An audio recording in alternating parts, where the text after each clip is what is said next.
Hey, what's up? This is Quanstar again, and this is part 5 of booking your own tour.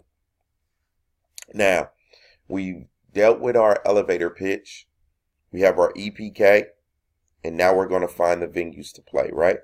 So the first thing you should do when finding a venue is ask other artists you know, right? So on your Instagram, text messaging, Facebook friends, if you're looking to play a certain city and you know that um, you know an artist that have toured that city, then you should hit them up and ask them, do they have a contact, or how did they play, or who did they go through to get that venue? And more than likely, especially if they're a working artist, they'll share that contact, because that's what being an independent artist is all about, is bartering information with each other. You know what I'm saying?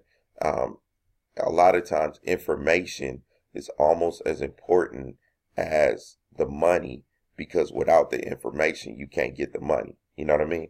um, Another thing that I did, and I used to do and I still do, but my first tour that I've ever booked, right, I really didn't know where to start.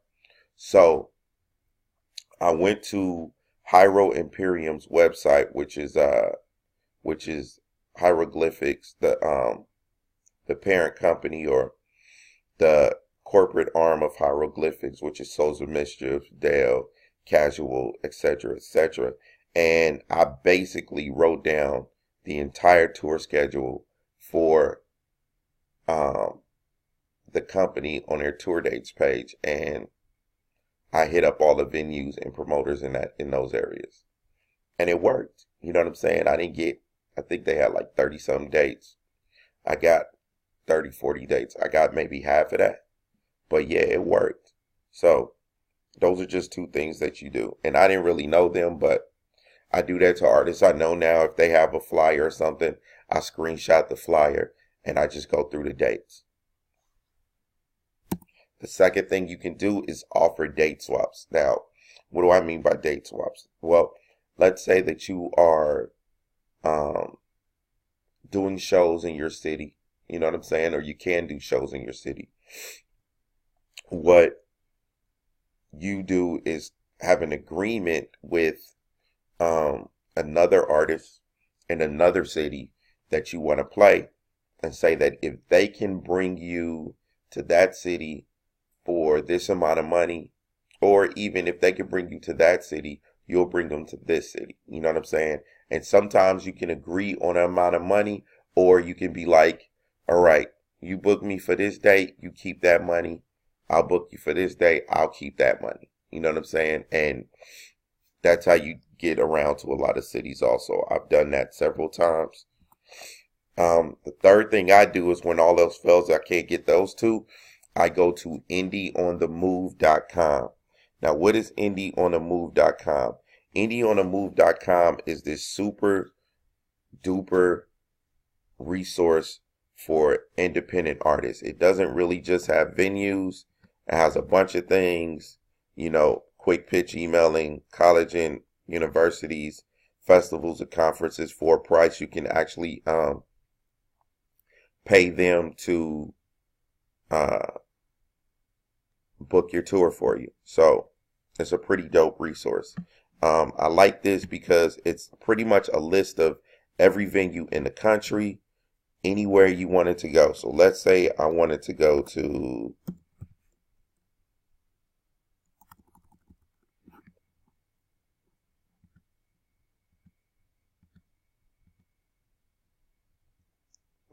Scranton, Pennsylvania.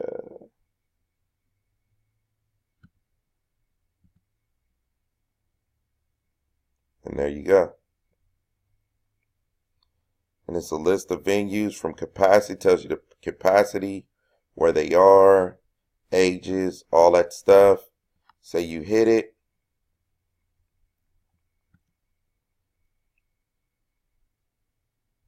It has their website, what genres they take.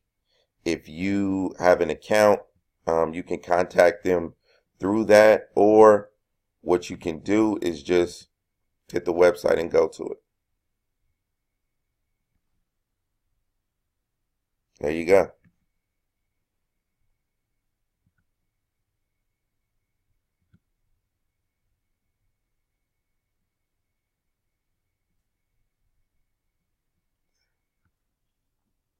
All right, so now you went to in. All right, so now we asked other artists we knew. We screenshotted their flyers, offered date swaps, went to Indie on the Move. What else can we do? Go to Facebook, Instagram, and Twitter. That also goes with just screenshotting date swaps on other artists' tour. But you can also just go to other artists' page, hit up other artists on there that you may not know. Also, look for the venues. Sometimes, since I'm a hip hop artist, I'll hit up, hip hop. I'll do a search for like hip hop in that city, or I'll look for venues in that city and just search to see if they do hip hop or R&B or soul or something like that. And lastly, but it's Yelp. Sounds crazy, right? So let me also offer this caveat. I've never used Yelp domestically, so I never used it to find shows in the US. But excuse me, I use Yelp when I'm playing internationally and specifically Europe, because you can. Let me pull this up and show you. So let's say I want to play somewhere. So this is what I'll do. Live music.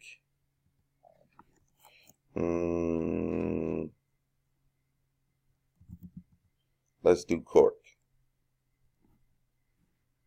Cork, Ireland. All right. And so basically what I'll do is go through some of these venues and see which ones have live music or that can also click music venues. Boom.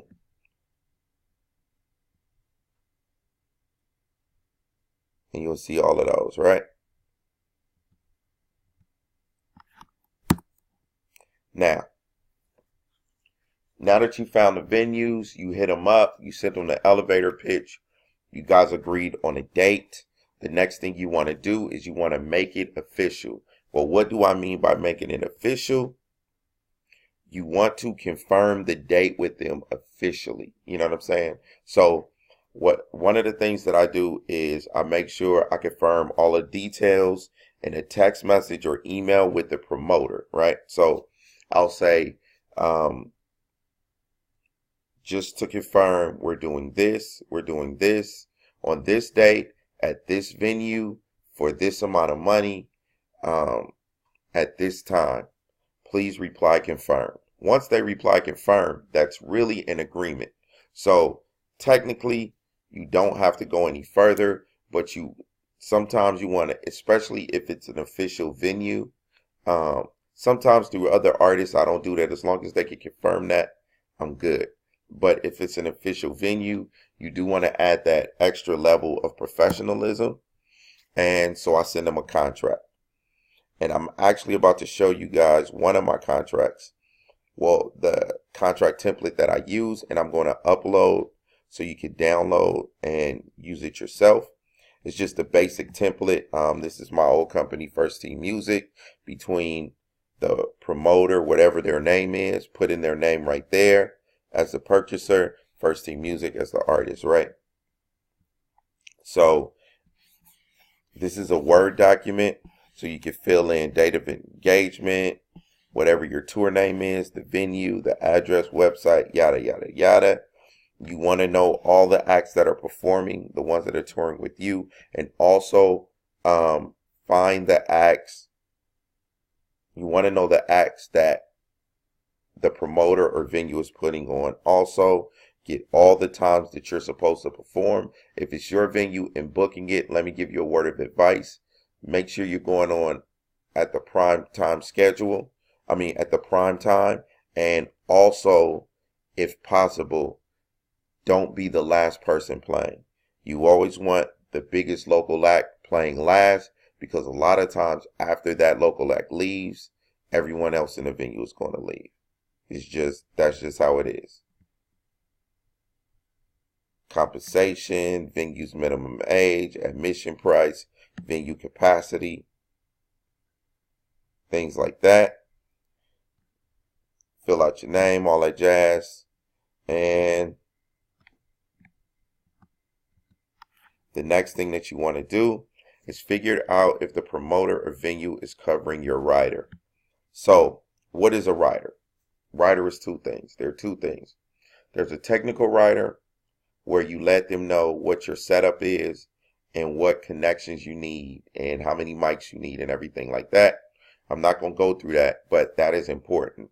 And then there's like the tour rider, which is everything outside of the contract. So hotels, food, everything. Drink tickets, or if they're going to have bottles for you in your dressing room. So I'm not going to post this. I'm not going to give you this, but it's really easy. You know what? I'll post this too. So you guys will be able to download this too. This is, for instance, the Quanstar tour rider. So you send it to the hotel along with the contract, and they have to check everything and initial it at the bottom. So one hotel room with double beds and with a reputable brand, what you need. Hotel must have free Wi-Fi. Hotel should have free continental breakfast. All those things. They check it off. And then the talent buyer signs it, sends it to you. You sign it. You send it back to them. And also what I've done on this one, and I forgot, I've combined my tour rider and technical rider together. So sound check is a must. Sound check should be done before doors open. This is what my DJ needs. DJ needs a table for turntables, 3 vocal mics.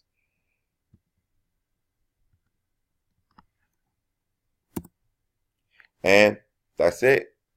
Now you know how to find the venues. You know how to make it professional, make it official. And our next and last section is going to be things that you should do before and during the tour. Peace.